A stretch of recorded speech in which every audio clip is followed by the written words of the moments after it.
Hello, everyone. Welcome to this week's Fireside Creators. I am your host, Reverend Dr. Sherry Pallas. Tonight, I am chatting with Leslie Nease about her book, Honoring the Journey, a memoir about religious deconstruction. Boy, can't talk right now. Please remember to keep all comments and questions related to the show topic and that this is a safe space.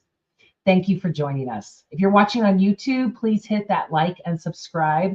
If you're on Facebook, grant StreamYard access so we can see your name when you have a comment or have a question. This is our last show on this platform, and I'm pretty sure the new platform doesn't require you to grant any approval or access, so yay. Next week, we'll see how it works. Thank you for welcoming us into your home and joining the conversation. I appreciate you all. The follow-up course is available for the book. Great reviews so far, and I can't wait to hear your thoughts about my book and the follow-up course. There is so much. It is a self-paced course. Once you enroll, you have access forever, including when I add new contributors, which I've just done this week. It's happening more and more, and I'm going to max it out at about 25 instructors, just because it's just so much. I am so proud of it, and I hope you love it too. The goal is to get beyond the destructive dogma, individualism, racism, homophobia, and the patriarchy. And we can do it if we do it together. I hope you enjoy the course and all of these wonderful people. Look at this. Look at these faces. I've got like the top people in everywhere. I am just so proud of them, and I need to add more faces too. Get in now because prices are going up as soon as we add more contributors. Go to the website and look for the book club, and it has all that you need here. When you go to the course, this is it. It's so cool. And you get a free video with me explaining everything that's going on. I can't wait to see you there. Okay, let's meet our guest and get smarter. Leslie Nease is a life and faith transitions coach and the host of Honoring the Journey podcast. She is also a former contestant on Survivor China and the author of Honoring the Journey, the deconstruction of Sister Christian. Welcome, Leslie. How are you? I am so great. Thank you so much for having me. I love this. And I love the name of it. Fireside Creators. I was like, I'm just going to go hang out by the fire and chat with my new friend, Sherry. Exactly. That was the whole intention. It was like, what is my favorite thing to do? And that is shoot the shit around a fire. So here we are with my fire. It gets hot in here. It's beautiful. It's beautiful. So we were talking backstage before the show about how we are really like sisters in our deconstruction. You and I have a similar path, and like journeys and goals and situations. Tell me, because everybody knows about mine, tell me how you got started on yours. Well, I think it probably started when I was on Survivor back in 2007. Really? Yeah, I was kind of raised in a Christian home from about the age of 10 and up. And it was a very strict sort of fundamental, independent, Baptist church where we burned our secular albums and wore culottes instead of Dove shorts and Levi's. Right. And, it was very, very restrictive, very rule focused. And so, when I hit college, I kind of ran. I was like, nope, thanks. I like Pink Floyd and I'm pretty sure God hates me because of that. So I ran but when I was about 33, my husband and I both decided, okay, let's get back in church. I think 9/11, it had just happened a couple years before. And we were really concerned. We really wanted our kids to grow up with good morals and values. And, it just made sense to go back to church. And so we surrendered our lives to Jesus, if you know what that means. If you don't, what that means is you go, it ain't about me anymore. It's all about him. And I'm going to have him live his life through me because I suck. Right. Yeah. Right. The I suck is the really important part. It's very important. You had to realize that you were absolutely nothing without Jesus. And that, I mean, literally the message and it made so much sense in that moment, maybe because I had so little self-esteem. I don't know, but like the whole message was you were born separated from God. And if you want to be connected to God, you need to have Jesus cover you,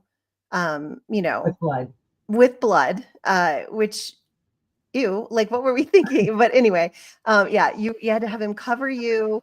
And then when God would look at you, he wouldn't see you, he would see Jesus. So then you were acceptable, which really kind of fit the narrative of I am nothing. Right. I am no good. And, in order for me to be good, I need to be a representative of Jesus Christ. And so I went 100% in, me and my husband, just really fully in to the church. I, within a year, was on Christian radio.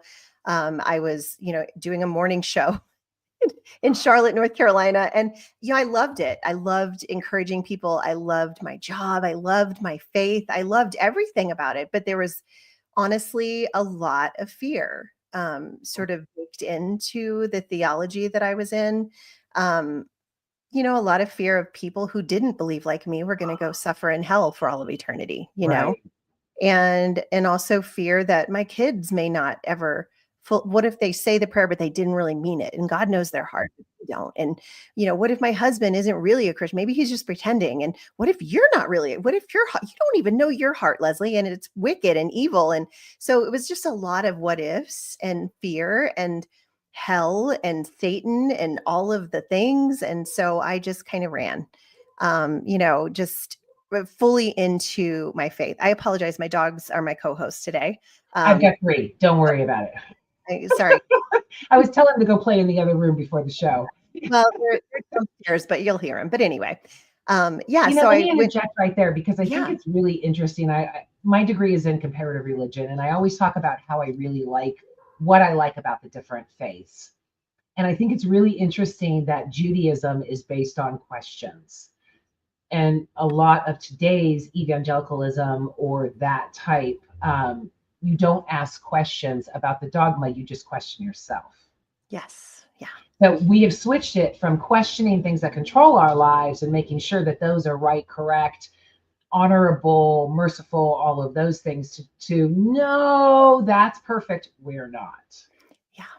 Yeah. And it fits the narrative, especially as a woman in Yeah. ministry, very underpaid, afraid, I was a speaker and a writer, and I was really afraid to ask for money for what I did.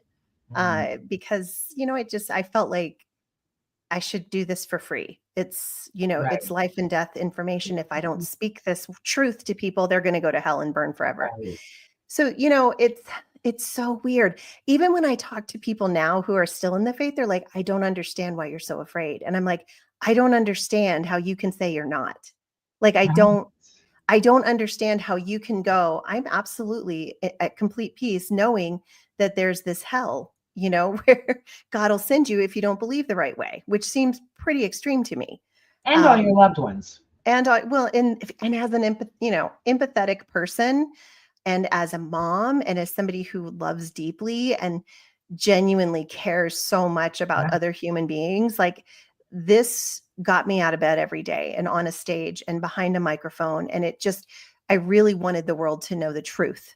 And so I went on Survivor in 2007. So this is like 4 years after I surrendered my life. So I'm like really, really super Christian at this point. And I was very zealous. Let's stop there.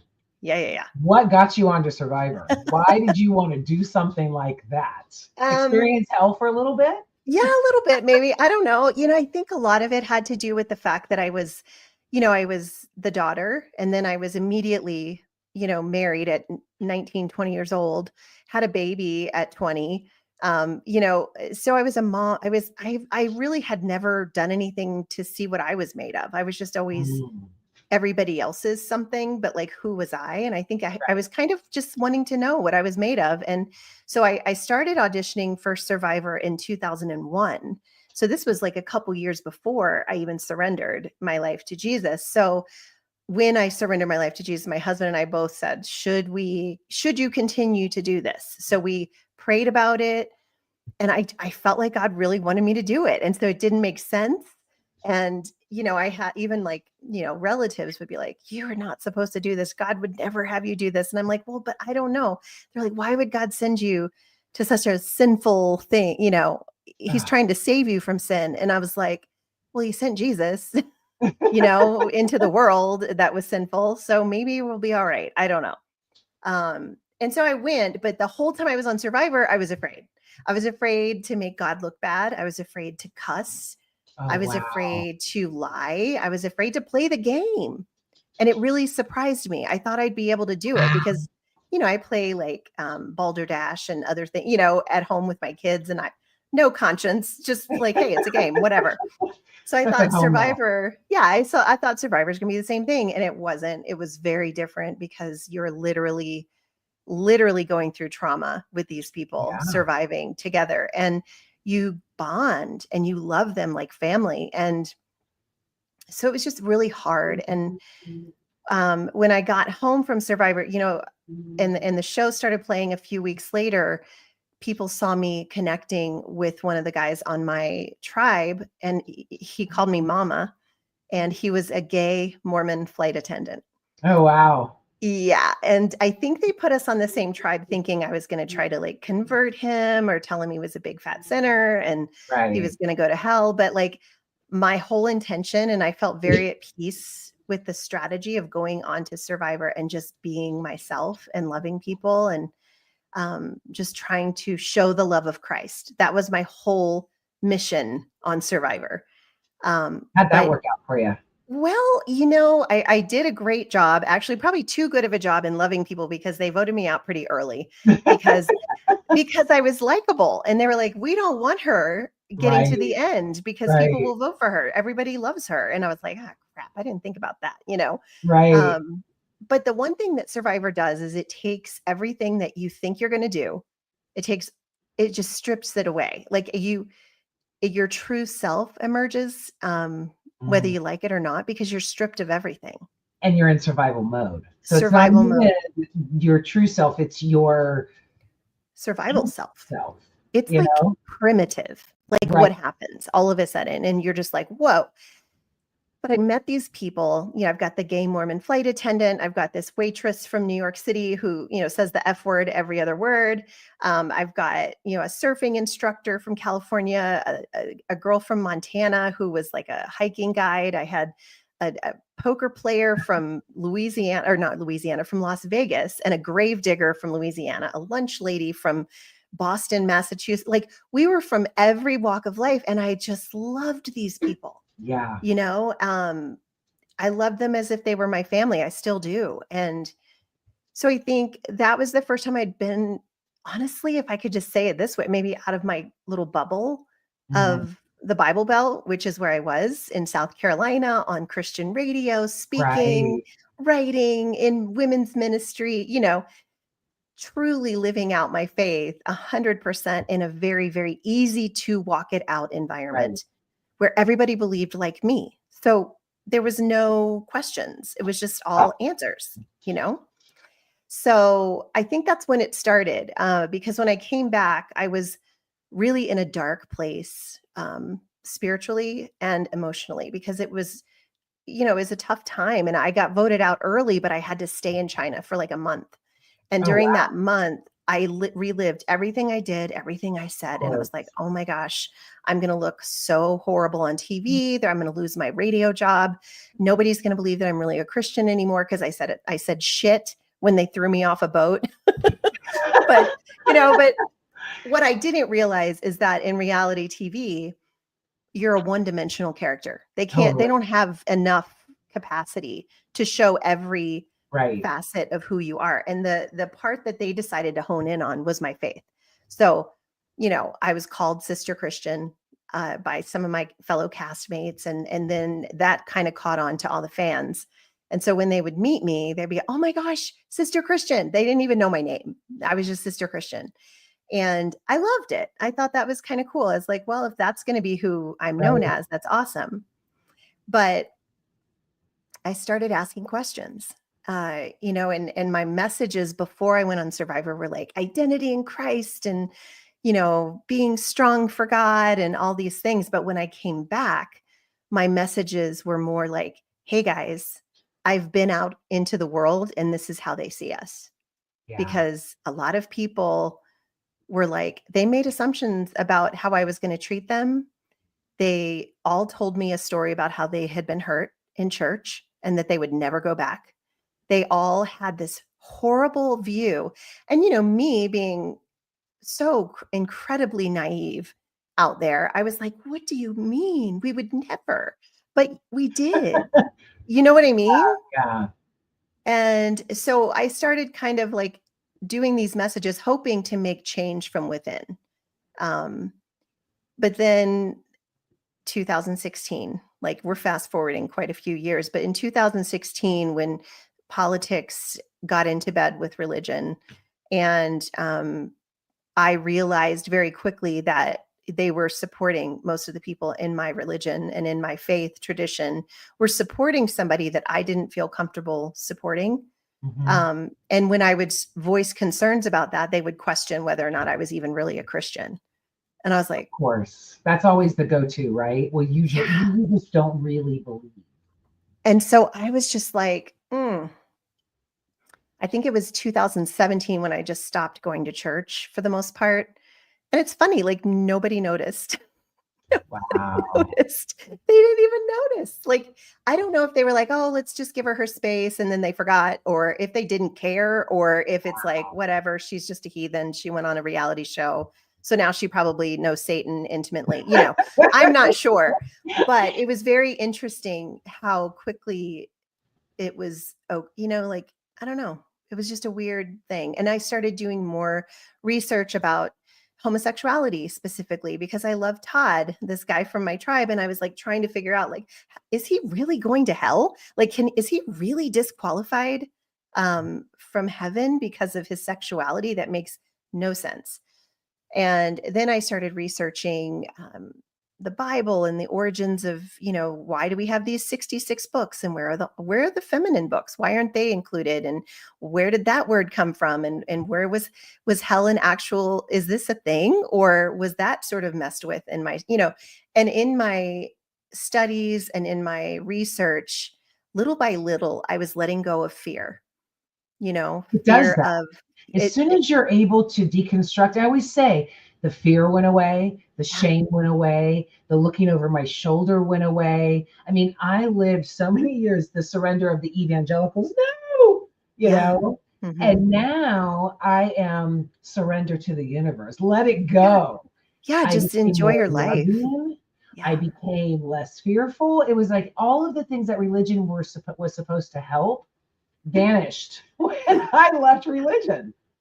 Yeah, it is crazy. And I think, in every deconstruction journey, I think everyone comes to a point where they're like, is there even a God? Like you Right. ask everything. You're like asking, asking, asking. And to be honest, I don't believe that if there is a God, and I do believe there is, but that's just my belief. And I'm okay if somebody doesn't believe that. I Mhm. get it. If that makes you feel more comfortable to not believe, then don't freaking believe, because Right. it doesn't make it not true if it is true. Like if my kids said to me, I don't really believe you're my mom, I'd be like, I don't care what you believe. It's true. I remember pushing you out, buddy. Like you can Right. say it all day long. So like I feel like if that makes you feel better, if that makes you feel more comfortable, then please, by all means, believe, Right. what you need to believe. And I think that we make God in religion so insecure that he is Totally. dependent on our belief. And if we don't believe, he's going to punish us by sending us to eternal conscious torment, which makes sense until you think about it, Right. because eternal conscious torment does not speak the language of love at all. There is At all. no there is no making things right. There is no second Right. chance. You are No literally forgiveness. forever done, Right. burning forever. And we're okay with this. And we teach our children this. And Right. so we cry and we pray every night, hoping that this time that they prayed the prayer, really it took this time, and that Jesus is covering them. So when God sees them, he sees Jesus. Like it all made so much sense, Sherry. It made so much sense. And I was so into it, and I preached it and I believed it with all my heart until I thought about it. Right. And I was like, wait, I was actually in the Bible one day. Huh, go figure, when I started deconstructing. Um, Reading 1 John 4, where it says, there's no fear in perfect love. Perfect Right. love casts out fear, and fear has to do with punishment. And I Mhm. stepped back and I went, I've read this verse a million times, but I will tell you, I don't know what I've been experiencing because I am afraid of everything. I'm afraid of the rapture. I'm afraid of Satan. I'm afraid of God. I'm afraid of the other languages or belief systems. I'm afraid of, somebody deceiving me. I'm afraid I'm afraid to watch Wizards of Waverly Place. I wouldn't let my kids watch the freaking Disney Channel because Right. it was, I was told it was evil, and just fear, fear, fear, fear, fear, olive oil everywhere, praying and praying. And, it's like, oh my word, no wonder, no wonder I have so many issues. Like, no wonder therapy is so important, you know? Right. So, I went to this party last week. I went because it was in a $33 million mansion home. That was really ooh, the only you were thing I just wanted to curious, do. weren't you? Yeah. I was like, I just got to see this house. Yeah, yeah. But I met the most amazing women at this party. And one of them is a preacher's kid. And she had never met someone who has deconstructed. She didn't even know the term. And she's like, I can't believe someone else like me exists. Yeah. And I was like, girl, there are millions of So us. many of There us. are Yeah. millions of us. Later in the night, she said, okay, let me just ask you a question. The two things that matter, honor and worship God and our neighbor. And I said, honor and worship God, how does that work? And she goes, well, you have to. And I said, is God that insecure? I said, do you know of any person on the planet that is secure enough that would ever say worship me? No, the insecure say that. The evil people that do this, the dictators. And she's like, oh my God. Yeah. Like, Wait let's a just minute. take it from the base. Yeah. Why would a God that's better than us need worship? Right. Wouldn't our worship be helping our neighbors? Like Jesus said, wouldn't we be doing this? Yeah. So the Yeah. whole construct of fear and the whole thing with the kings really bugs me, because Yeah. Jesus never wanted to be the king. He wanted to be the servant. And when you twist it, not only do you get that fear, but you also elevate power. You Mhm. also allow atrocities to happen because it's in God's hands. Yeah. It's in our hands. Mhm. We have the power to do this. And like you said, if we are going to be representatives, love is the only way you can go. It really is. And that's, I think, why when they asked Jesus, what's the most important thing? He's like, love the Lord your God with all your heart, soul, strength, and mind, and love your neighbor as yourself. Period. End of story. Right. And next question, please. Can I Right. get the next one, Right. please? And it's like, but we're like, no, but you have to do this, and it has to look this way, and you have to say a prayer, and you have to, repent constantly. You have Well, they to needed to make a religion about it, right? They exactly, needed and to get themselves away yes, from Judaism yeah, to separate themselves. So they had to institute all of these laws, which mhm, Jesus condemned. yeah, yeah, They built this religion around him where he said, no, no, no, no, no, no, none of that matters. And we are here today in a full pharisaical yeah. religion. We're doing it all And over again. all over again. Mhm. There is this one guy on one of my pages that every single day I'm like, wow, Pharisee, how are you? And he's like, no, I am embodying Jesus. I'm like, how? Mhm. So I mean, everything has been, I think it boils down to that Christianity became what they hated, as a lot of people do. Well, I mean, it went from being a Christ follower to being a religion follower. And, For sure. I see now, like I see it so clearly. Whereas before I believed Jesus came to die for my sin so that his blood would cover me. And, which sounds a little witchcrafty at this point in my life. I'm like, wait a minute, I've seen this before in rituals. Ugh.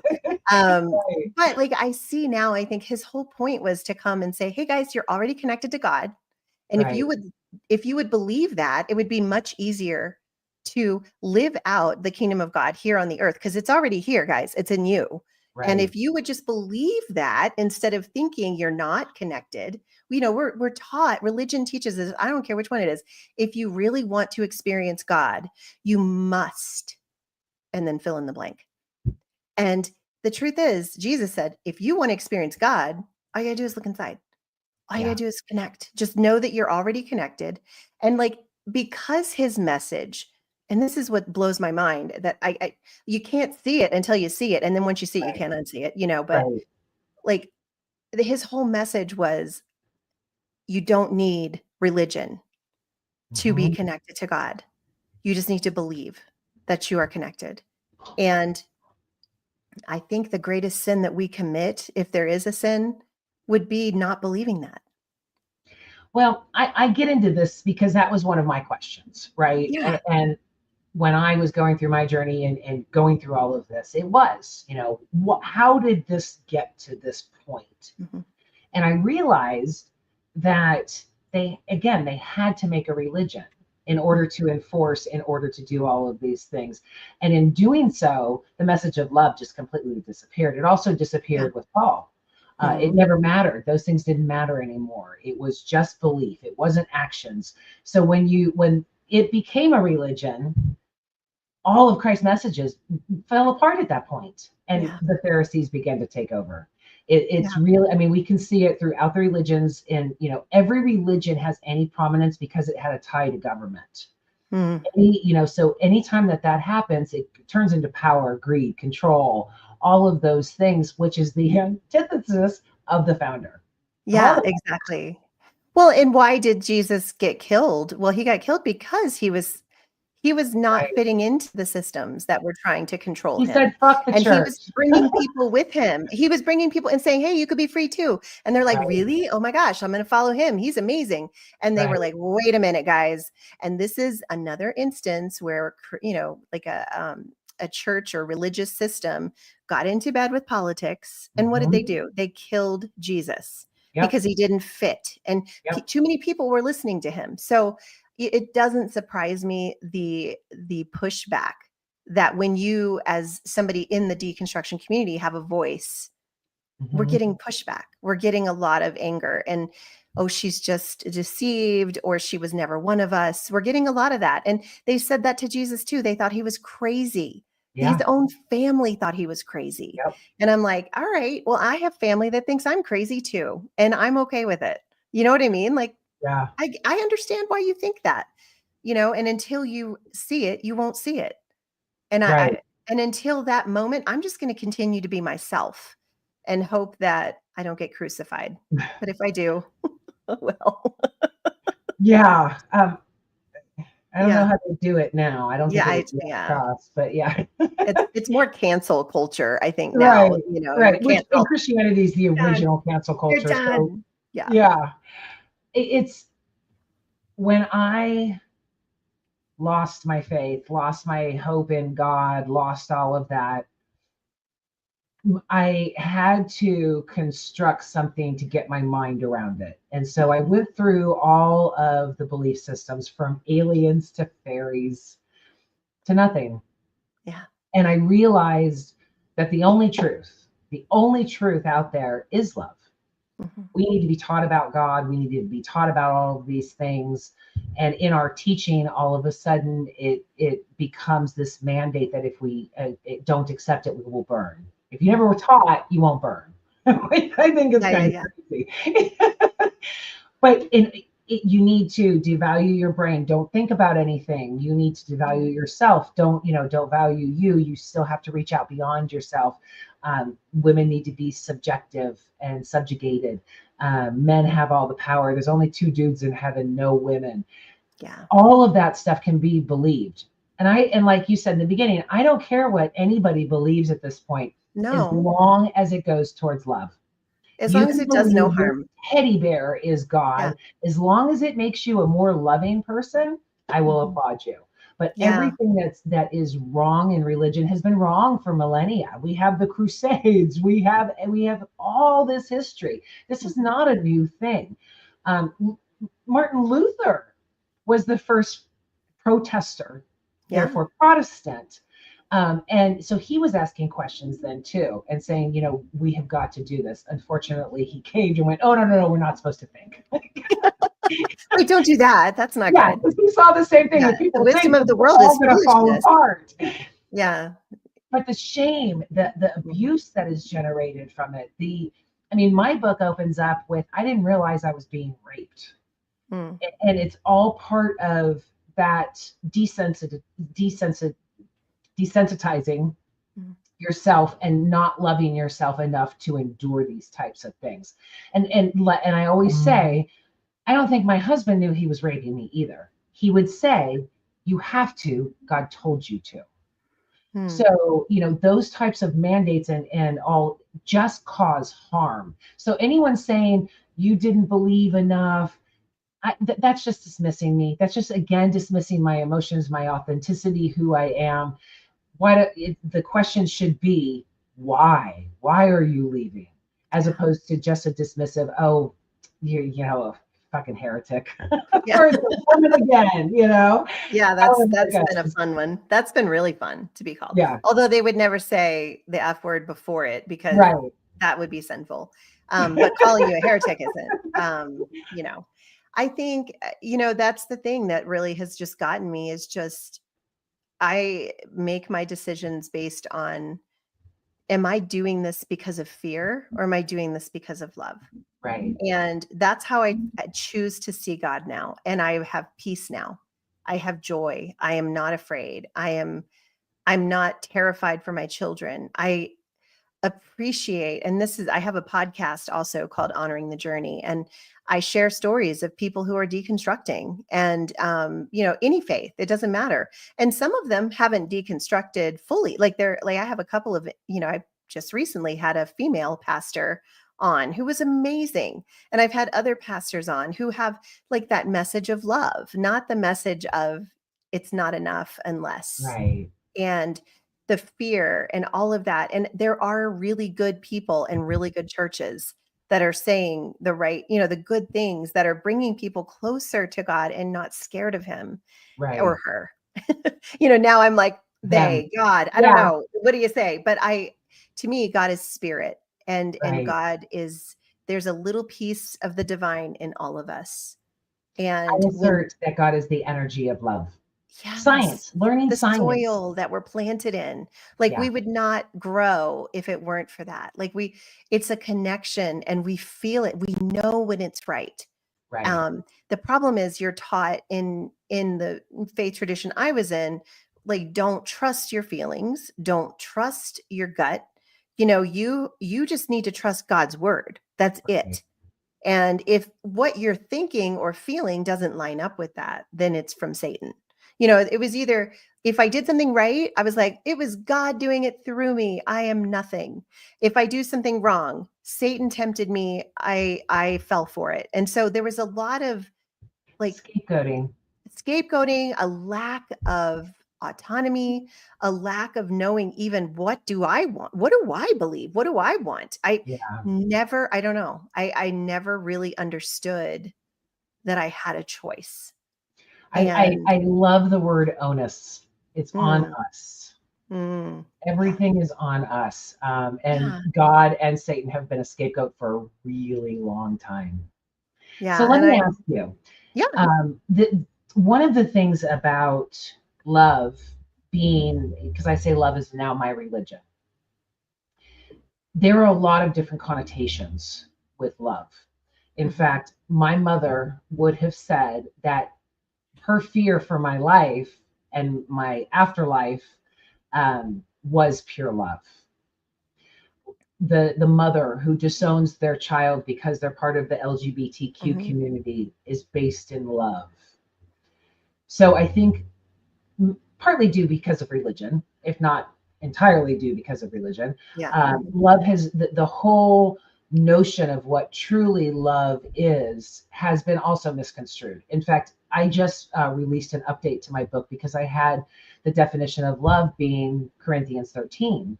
And my friend Jennifer Bird was like, "Whoa, you're not understanding this chapter." She's a biblical scholar, and she pointed out the patriarchal, infusions into that. And I was like, "Oh my God, I got to take that out. I never even yeah, realized that before." yeah, mhm, So the next few days, a lot of us, David Hayward, Dr. Jennifer Bird, we were at the Wild Goose. And so we were just really throwing it back and forth. So what does love mean to you? mm, And the thing that I think that encapsulated everything was empathy. mm, So, empathy wouldn't beat your wife. Empathy wouldn't send your kids to hell. Empathy would help your neighbor. It mhm, would feed the homeless.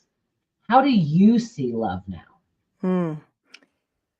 I like I like the thought of the empathy, but that's, I mean, I think that's beautiful. And I think that's incredible. I think the way that I look at love is safety. Like, Mm, I mean, when I think about the way that I describe my husband and how he makes me feel, I mean, he makes me feel loved, he makes me feel respected and cared for and, all of that. But more than anything, he makes me feel safe. And I don't mean just physically. I mean, emotionally, spiritually. He listens, he's kind, so to me, love is safe. I And love that. yeah, Someone that's else said flourishing, and I like yeah. that too. But safety is a big one, It's right? a big one. We all Yeah, want that. I mean, I think honestly, if you ask anybody what's the most important thing in a relationship, I need to feel safe with you. I need to know right, that I can trust you no matter what, even if I'm LGBTQ, right, even if I'm a different nationality or a different religion or a different, if I see the world different, if I'm new age, like, are you still going to love me? mm, That I need to know that I'm safe with people.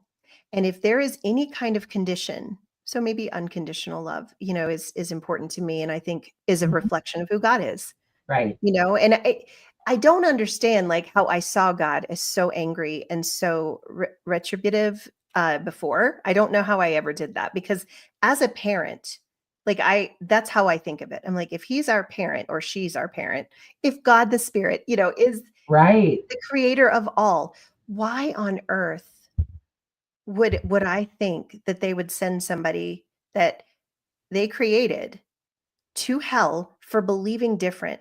If I know beyond a shadow of a doubt, I don't give a crap what my kids think or right, what they believe. There is nothing that would make me send them to eternal conscious torment for all of eternity. There is nothing. I don't care right, what it is. You could say the worst thing about me. You could even kill me. You right, could. And I think that was the whole message of Jesus. You can even kill me and I'm going to say, forgive them.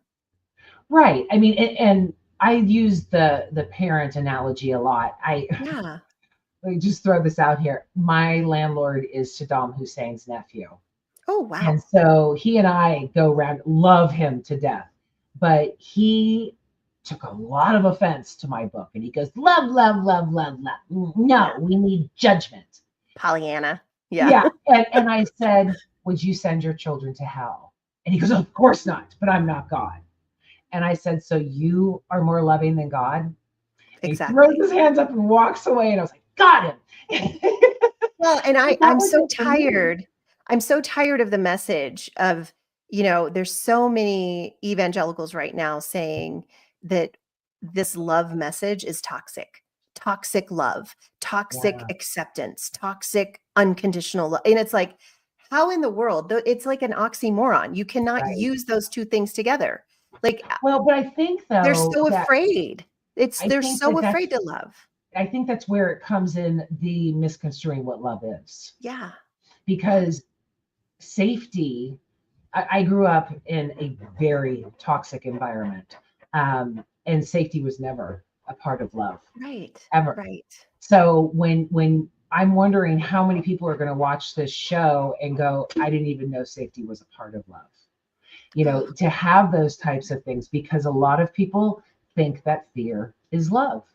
A lot of people think that we have to fear God and that shows our love because that's what it says in the Bible.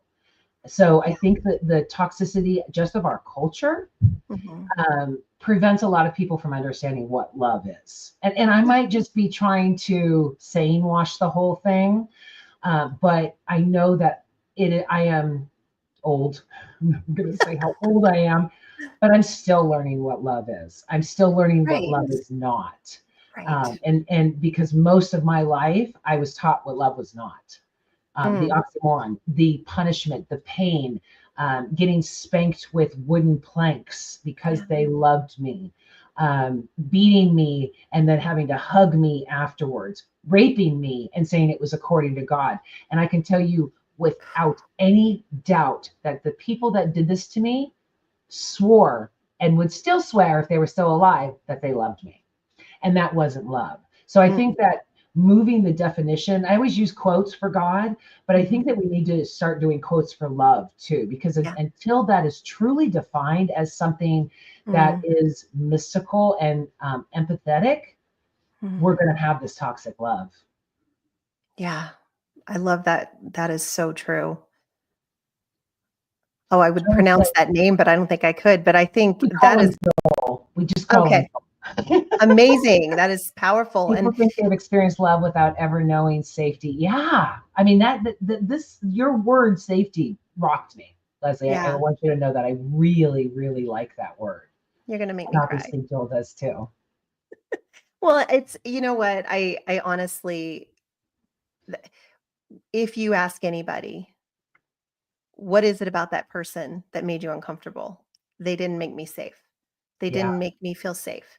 I felt like I was in danger, or and it's not necessarily a physical thing. It's more Right. of uh, and if I'm honest, I think the reason it's so important to me is you know, my father left when I was 6 months old, and I've really struggled my whole life to have a good relationship with him. I love him so much. But I can never, I'm never enough, you know, and I never felt safe. One of my earliest memories, I think I was 3, and he came to visit, and he was picking up me and my sister, and she was a little bit older than me, and she didn't want to go. And so he had gotten us milkshakes, and I was in the back of this pickup truck, sitting on the wheel, sucking on my milkshake, so excited. He was going to take us down the lane in the back of the truck. She didn't want to come. So he took me under the armpits and put me on the ground. My milkshake spilled everywhere and said, if I can't have them both, I don't want either one of them. And that's my earliest memory of my father. Now, granted, he's not a horrible man. He had a terrible life. I get this. His, you know, his mother committed suicide when he was very young. There was a lot of sadness and, you know, just a lot of things that he carried. So I'm not angry with him. I'm just, the reason I'm saying this is because I really didn't experience safety in love Yeah. until I Me met my neither. husband. And I knew immediately that it was different than anything I had ever experienced. That's beautiful. And, you know, we're 35 years today, or this Wow. year. Yeah, 35 years married. And You got married when sort of, you were 2? yeah, I was. Yeah, thank you. Yeah, I was 19, 20 years old. I mean, I was young. But I knew right away. I just knew when I met him. He was my best friend before he was my husband. And he made me feel safe in his presence. That's Um, awesome. so So where that's do you why go I from think here? it's important to me. Yeah. Where do you go Yeah. from here? Where do I go from here? Oh, I don't know. That's the best part. You know, I think I used to have all the answers, Sherry. It was like one of those things where, you know, when you're an evangelical, you know everything. And Right. you know the scripture, you know, the passage that it's in and how to, you know, argue and blah blah blah. And this is why what I believe is true. I don't know anymore. And now I'm just on this incredible adventure. Right now I'm, you know, I just wrote this book, Honoring the Journey, the Deconstruction of Sister Christian, mostly because I wanted people to understand that, you know, I think I was kind of living a life of duality for a while, like just being quiet about my deconstruction and listening for 5 years, maybe 6, where I didn't talk about it. I just learned and listened to other people who weren't from the same faith background that I was from because I wanted to understand. And until I was ready to start speaking about it, I didn't want to talk about it. You know what I mean? And now I'm like, I went on a podcast probably a year and a half ago.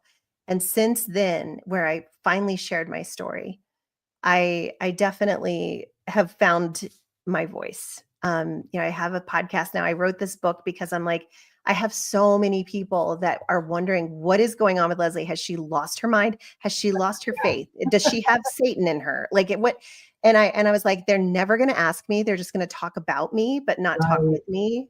And if they do talk to me, the whole time they're not going to be listening. They're going to be thinking, how am I going to respond to this with a scripture so she can be just shut down? Because Right. once I quote a scripture, she's done. So I was like, maybe they'll read my story and understand what the deconstruction process looked like, how, you know, what that, why I did it, some of the things that have happened in my past that have made me think, is what I'm believing really what I believe, or am I scared to not believe it? And so Good I put my question. story out there, and now I'm, you know, interviewing other people, and I don't know, I'm helping people through coaching, and I can't even tell you, like that 5, 6 years where I was quiet and didn't talk to anybody, I could have used somebody to talk to. Mm. Um, because I'm a verbal processor, and it was hell. I would, you know what I would do? I would put a puzzle together because I have this ADD brain. And in order for me to process thoughts, that's what I had to do. I put a puzzle together Mhm. so that I could get my creative brain, Right. content doing something, and my other part of my brain could like actually process thoughts. And I did that a lot. And so I thought, once I finally do this, I am going to get certified to coach people, and I'm going to help them through this process just by being there and listening and asking questions and, letting them find those answers. There's no prescription anymore. Sherry, isn't that the best feel? Like, It there's really no is. It's so prescription. freeing. Yeah. This is your journey, friend. Let's Right. figure it out for you. Like, I'm here to cheer you on, but you're going to figure it out. I'm not going to tell you what to believe. I'm not going to tell you what you need to do, because there is no need. There is Right. you are such an individual person created in the image of God. And that means you have the capacity to just find what you believe for yourself. Well, and I think, I mean, I'm so in the deconstruction Yeah. circle, right? Yeah. Me I too. started quarter century ago when things started not adding up. It was so amazing to me to meet someone last week that thought she was all alone, Wow. and to say, oh my God, I thought I was the only one in the world questioning this. I That's the thought I was, hardest feeling. yeah. And again, just say, no, you're not. And she's like, love, love. And I was like, yes, that's where it goes. But the instant questions were still about the domination, the Yeah. respect, all of those things. I can't wait for her to read the book because it was like I talk about. She goes, "Yeah, everything she asked me." She goes, "Let me guess, it's in the book." Yeah. Yep, it But is. to get through to the point of love is all that matters. Yeah. When you look at all of the religions, that is that all that matters. Yeah. Surrender. Let love be your guide. Thy will be done, O Lord, is in the Bible. Go with the flow. All of those types of things, and love.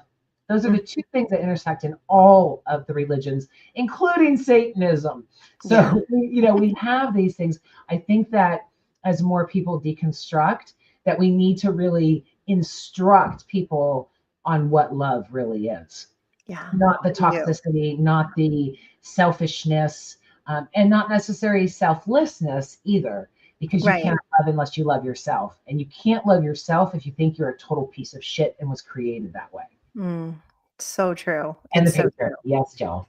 Yeah, there's so much to unpack. You don't just deconstruct and then it's over. I think Yeah. deconstruction will go on and on and on, and I hope it does, because this has been the journey that I have grown the most from, Yeah. them that I've learned the most. And I tell people all the time, my favorite thing about deconstruction is I've really gotten to know me.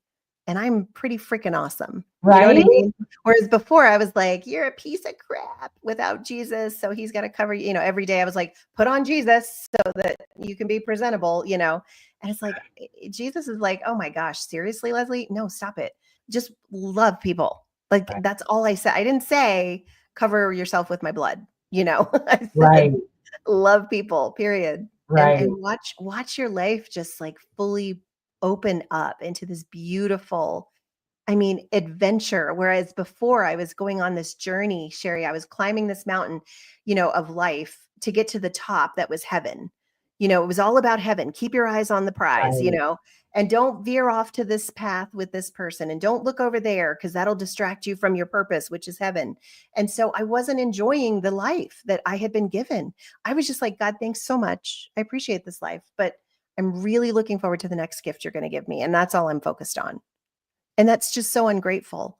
And so now I'm enjoying other journeys. I'm going down other paths and collecting the flowers on those paths and bringing them back to my path. And I'm like, oh my gosh, remember when I picked that flower? That was so cool. Like, you don't have to believe everything that somebody says. Just listen to them, and don't listen to them to go, oops, she's wrong there.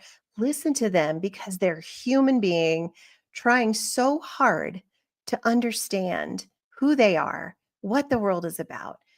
Who is God? Is there a God? What does love look like? We're all on this beautiful journey, and we can learn from each other if we just stop being so afraid.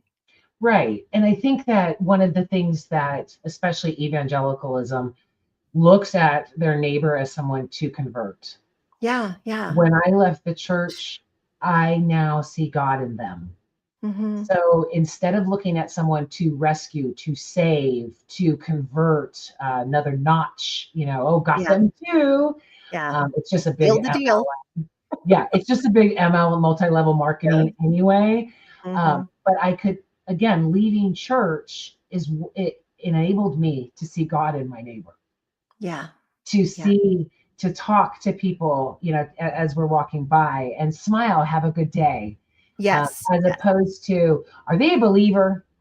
What's Yeah. going on? And all of the qualifications that were needed just to have me talk to someone. Just to There be in my always had to life, be this you've got to. ulterior motives. It always, like I said, it always had to be a sale. I Yeah. do want to address Joel's comment, though. The patriarchy. Mm, Yes. yes. Even in Jainism, where there is literally zero blood spilled in their religion's name, they believe that women are a lesser incarnation, Mm, which makes me laugh all the time every time I see a dumb man. Like, wow. oh yeah, and you're the higher incarnation. Okay, so yes, I meant the good stuff. When I Yeah. meant Yeah. love and let go, those are the things that we should use. Fuck the patriarchy, and my whole goal is to bash it and destroy it. And you know that, Joel. Well, yeah.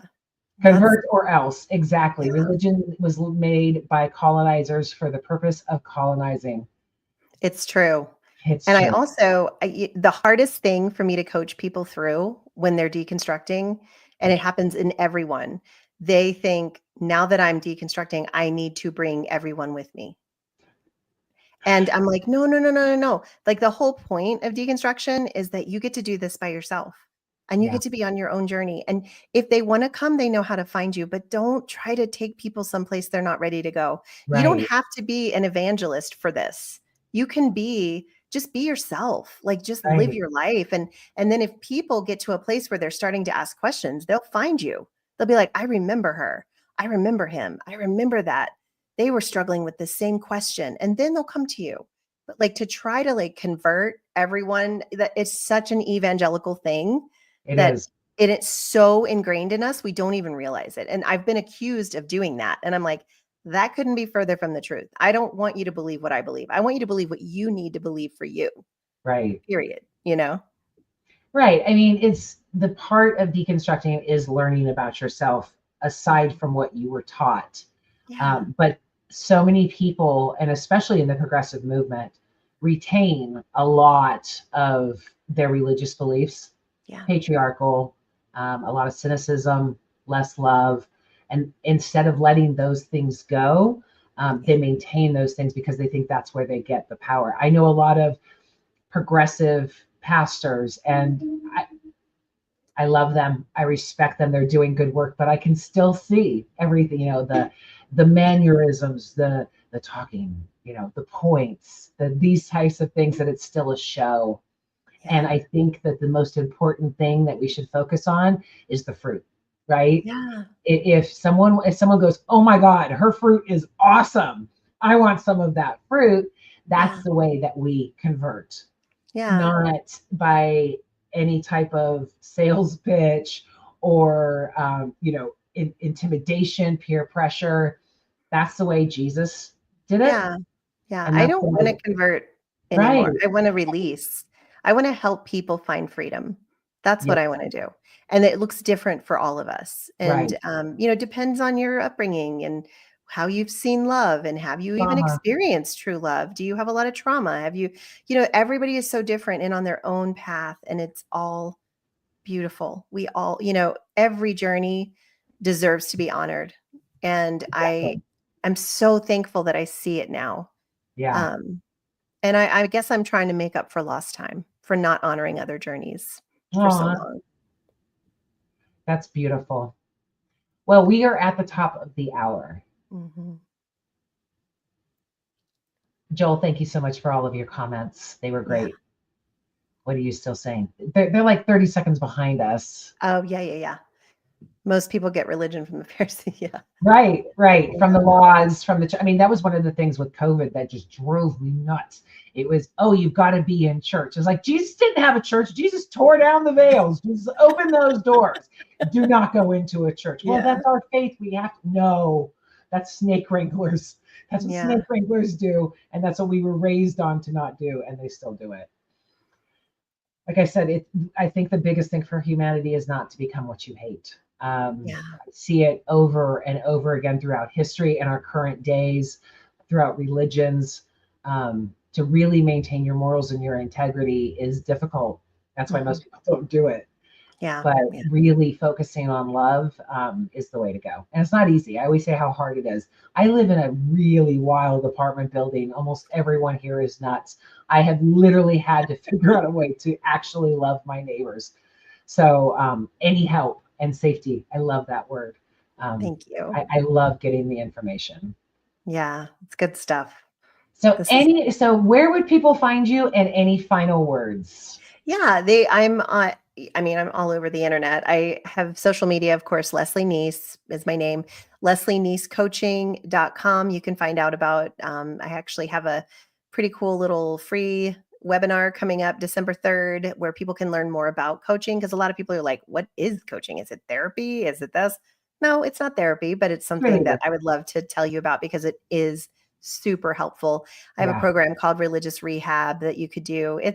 So I'm there. I'm also on Honoring the Journey podcast. I'm the host, and it's weekly. It's a lot of work, but it's a lot of fun, and you will Yeah. learn so much on these journeys. You'll get a big old bouquet of flowers to take on yours. So That's yeah, beautiful. Yeah. I love this show. It was never supposed to be a show. And really. 161 shows later, here we are. Wow, that's awesome. Good for Yeah, I you. love it. It's It's a fun. lot of work, but it keeps me Yeah, going. It is my yeah, passion. yeah. Okay, so any final words? No, I want to encourage anyone watching to just learn to honor your journey by just accepting where you are in that moment. Don't put so much pressure on yourself to figure it all out, and just walk in the truth of who you are. That's all I ask. I That's love it. all. That's my best advice. I love it. Truth is all that matters. Yeah. Okay, I'm going to send you backstage and close the show. Thank you so much for coming on tonight, Leslie. You're very welcome. Thanks for having me. Oh, another great show. Thank you so much for watching and your input. Thanks so much to Patrick Young for his continued support as the show's producer.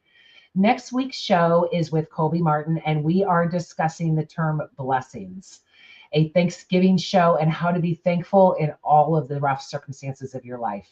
I will see you next week. If you like the show, share it and subscribe.